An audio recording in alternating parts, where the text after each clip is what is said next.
はい、皆さんこんにちは、つるです。はい、今日はね、この GGR の、グリップをね、交換していきたいと思います。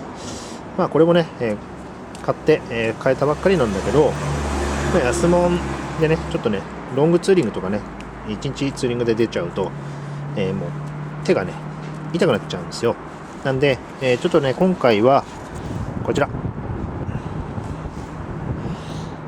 はい、木島さんの、グリップですね。で、一応耐震っぽいのでこれに変えてみたいと思います。で、こっちのグリップはもう、再利用しないので切っちゃいます。はい、ということでやっていきましょう。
ということでグリップ交換もあっという間にグリップを使わないんです。結構きついんで使わないです。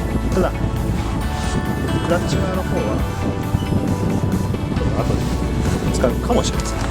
動き具合によって結構動かないんで大丈夫だと思いますけど、はい、ということで今日の動画は以上です。短いですが、皆様どうぞご参考にしてみてください。じゃあ今日の動画は以上です。どうもつるでした。バイバイ。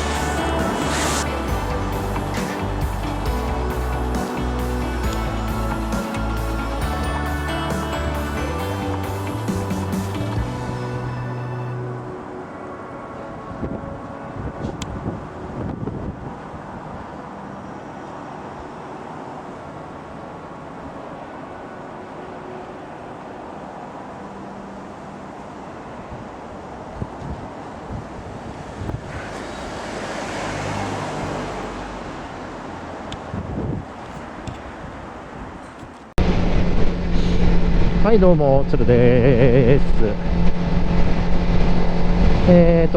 先日ね、グリップを変えてみました。